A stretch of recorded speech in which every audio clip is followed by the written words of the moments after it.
जितना नुकसान एफडीआई आने से होगा मेरे मित्र राजेंद्र भाई को नहीं पता। ये व्यापारी जिस दिन खुद एफडीआई लागू हो जाएगा देश में, उस दिन यहाँ पर जो छोटा व्यापारी हमारा वो बिल्कुल खत्म हो जाएगा जी।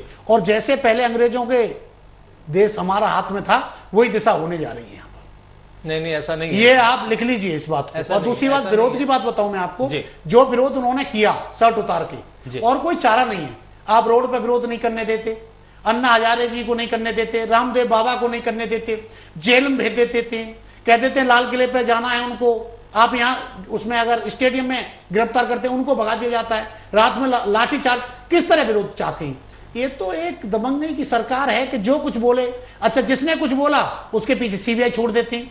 केवल सीबीआई जो आज काम कर रही है वो कांग्रेस के कहने पे कर रही है। आज मैं बोलूं, बाबा रामदेव के जितना धरना प्रदर्शन किया उन पर सब पे छापा मारा जाता है। कोई भी धरना प्रदर्शन करिए उसमें छापा मारने के लिए सीबीआई को भेज दिया जाता है। एक डर का माहौल बना दिया गया है इन्होंने कि हमारे खिलाफ जो बोलेगा उस पर केस दर्ज कर दिए जाएंगे। और सीबीआई के लिए बिल्कुल एक सरकारी तंत्र उसका इस्तेमाल किया जा रहा है, उसका इस्तेमाल। राजेंद्र जी आपकी प्रतिक्रिया, कह रहे हैं सीबीआई का दुरुपयोग करा जा रहा है। नहीं, बाबा रामदेव की बात कर रहे हैं आप लोग। बाबा रामदेव के पास 11,000 करोड़ रुपए कहां से आ गया? एक टीचर, देश का जो टीचर अध्यापक है उसकी कितनी कमाई होती है अपने जीवन में, लाइफ में? एक इंजीनियर उसकी कितनी। चलिए राजेंद्र जी आपसे भी मेरा यहीं पर एक बढ़िया सवाल है। आप खुद कह रहे हैं कि 11,000 करोड़ रामदेव बाबा के पास कहां से आ गया। चलिए आप अगर मान रहे हैं कि उनके पास ये ब्लैक मनी है, अब सरकार को क्यों सुधार रही है 11,000 करोड़ की? जब धरना प्रदर्शन किया रामदेव बाबा ने तब आपको समझ में आ रहा है कि आप उनके ट्रस्ट पर सीबीआई के छापे मरवा रहे हैं। ये चीज आप पहले भी तो करवा सकते थे। बाबा रामदेव की ख्याति आज नहीं हुई। बाबा रामदेव ने पतंजलि योग ट्रस्ट आज नहीं खड़ा किया है, बहुत पुराने जमाने से उनका चला रहा है। आज क्यों आपको नजर आ रहा है? इतने दिन से नहीं हो रहा। आपकी मैं बोल रहा हूं ना आपको, आप बता रहा हूं एक टीचर कितना कमाता अपने जीवन में, एक इंजीनियर कितना कमाता है, एक डॉक्टर कितना कमाता है, एक आईएएस अफसर कितना कमाता है, लेकिन बाबा रामदेव के पास इतना पैसा कहां से आ रहा है? जी, किस तरह से वो जो पैसा 2 नंबर का पैसा है उसको 1 नंबर में किया जा रहा है? कहां विदेशों में जमीनें खरीदी जा रही हैं? बाबा रामदेव के पास इतना पैसा कहां से आ रहा है?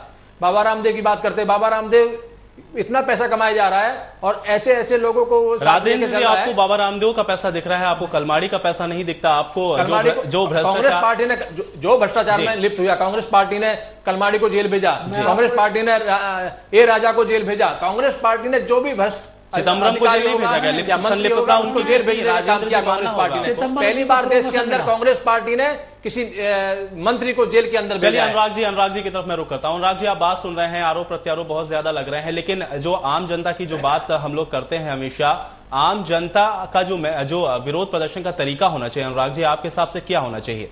अभी मैं एक कोई मित्र मेरे कह रहे थे कि ए राजा को जो है सरकार ने, कांग्रेस ने जेल भेजा, कलमाड़ी को जेल भेजा। तो मैं उनको करेक्ट करना चाहूंगा, उनको जेल तब भेजा गया जब विपक्ष ने पूरी तरह से जो है मांग करी, संसद ने जो है काफी गतिरोध उत्पन्न किया, तब उन्हें भेजा गया। अदरवाइज सरकार कांग्रेस भेजने के पक्ष में नहीं थी। नंबर 2, हाँ हेलो जी अनुराग जी आपकी आवाज आ रही है, आप बोलिए।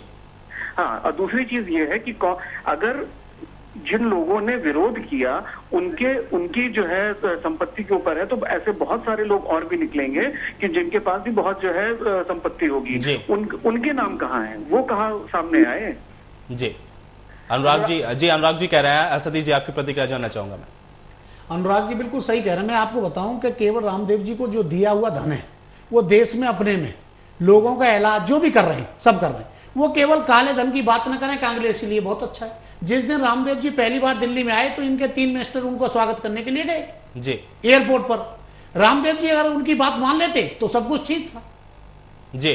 अगर इनकी बात नहीं मानी, राजेंद्र बात नहीं मानी, वो इनका विरोध करेंगे। राजेंद्र जी आपसे सीधा सवाल कर रहे हैं और सही, और सवाल इनका बड़ा लाजमी है यहाँ पर। आप भी इस बात का जवाब दीजिए कि अगर बाबा रामदेव भ्रष्टाचारी हैं, आपकी गवर्नमेंट उनको मान रही कि 11,000 करोड़ की जो संपत्ति है वो ब्लैक मनी है, आपके 3 मिनिस्टर मिलने क्यों गए थे उनसे? नहीं, अनुराग भाई बात कर रहे थे अभी, जो बात उन्होंने की अभी। नहीं राजेंद्र, ए राजा को जेल भेजा हमने, पहले आप दीजिए। हमने ए राजा को जेल भेजा, लेकिन आप ये समझो भी कोई कार्रवाई तो होती है उनके खिलाफ में। कार्रवाई होने के बाद में उसमें समय लगता है। हम उठा के किसी को तुरंत जेल तो नहीं भेज सकते, बहुत प्रक्रिया है इसके अंदर में। उसकी जांच होती है, पूरी पड़ताल होती है, तब जाकर किसी को जेल भेजा जाता है। ऐसे उठा के किसी को जेल नहीं भेजा जाएगा, पहले उसकी पूरी तरह से पड़ताल होती है। केवल ऐसे जेल नहीं भेजा जाता है। नहीं करती तो वो जेल नहीं जाते, विपक्ष इतना दबाव नहीं बनाता तो ये बिल्कुल जेल नहीं भेजते। इनकी बिल्कुल मंशा नहीं थी कि उसको जेल भेजना, ये चाहते थे, उनका समर्थन है, इनकी इतनी ताकत नहीं है जेल भेजना। आज भी ये जिसकी बात कर रहे हैं तो क्यों नहीं, मैं कह रहा हूं अगर इतनी ताकत है तो ये उस तरह से आए। बाबा रामदेव के साथ खड़े हो जाए, फिर बीजेपी क्यों नहीं खड़ी होती? एक तरफ बाबा रामदेव के लिए कुछ बोलती है, फिर दूसरी तरफ कुछ और बोलती है। बीजेपी अपना सीधा एजेंडा नहीं है कि सीधी एक बीजेपी का एजेंडा है, लेकिन उन पर आपने सीबीआई विपक्ष की पार्टी है, विपक्ष की जो भूमिका वो निभाई जाए। धरना प्रदर्शन करके आपके पीछे सीबीआई के नोटिस, उसके नोटिस, आयकर विभाग के नोटिस, सारे नोटिस आपने उनके शरीर